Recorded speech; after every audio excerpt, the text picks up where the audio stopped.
કે ઉપાધ્યાયજી મહારાજનું ઊંડાણ અને એમની ઊંચાઈ ખૂબ હતી, શુદ્ધ જ્ઞાન.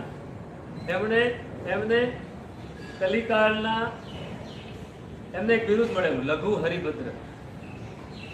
લઘુ હરિભદ્ર, હરિભદ્રાચાર્ય ખરા પણ લઘુ એમના આપણે કહીએ ને મિની, એની મિની આવૃત્તિ લઘુ હરિભદ્ર. અને જાણે કે અત્યારના શ્રુત કેવલી જેવા એવા એ ભગવંત.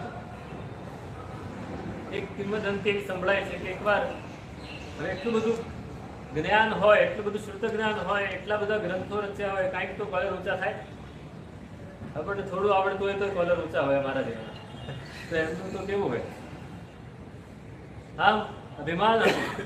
અભિમાન હતું એટલે સ્થાપનાચાર્ય હોય ને, સ્થાપનાચાર્યની ખમણી હોય, એ ખમણીના 4 દાંડી હોય, એ 4 દાંડી ઉપર એક ધજા બાંધેલી, 4 ધજાઓ બાંધેલી.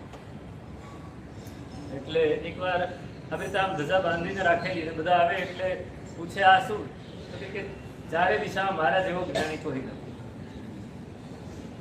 અને એવું હકીકતમાં તો એક માજી વંદન કરવા માટે આવ્યા, જે પ્રવચન પત્યું પછી, અને આવીને વંદન કર્યા પછી સાહેબ આ ધજાઓ છે ને લગાડી છે કે 4 દિશામાં મારા જેવું જ્ઞાની કોઈ નથી, એટલા માટે મેં લગાડી. તો કે સાહેબ તો 14 પૂર્વધરે કેટલી ધજા લગાડવી જોઈએ? શ્રુતધર ભગવંતોએ, પૂર્વના આચાર્યોએ કેટલી ધજાઓ લગાડી હશે, અને એમનું અભિમાન ભાંગીને મોટો થઈ. એક સામાન્ય વ્યક્તિ પણ ક્યારેક સારો બોધ આપી છે, પણ એમને સ્વીકારી મૂળ વસ્તુ એ તું કોણ મને કહેવા વાળી, હાલી નીકળ્યા છો નહીં, સાચી વાત છે. એ દિવસથી છોડી. મને થયું કે આ શુદ્ધ જ્ઞાન આટલું બધું મેળવ્યા પછી પણ જો અભિમાન થતું હોય, જો કશાય આવતા હોય, તો શુદ્ધ જ્ઞાન પણ કશાયને દૂર ન કરી શકે.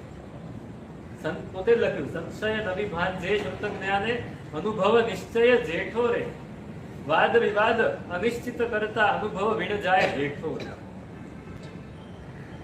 સંશય નવી ભાન છે. આ સંશય થઈ ગયો કે હું સાચા રસ્તે છું કે નહીં. અભિમાન આવે છે તો જ્ઞાન ભણ્યા પછી પણ, આટલા બધા ગ્રંથો રચ્યા પછી પણ અભિમાન આવતું હોય તો હું સાચા રસ્તે નથી, તો સાચો રસ્તો ક્યાંથી મેળવવાનો?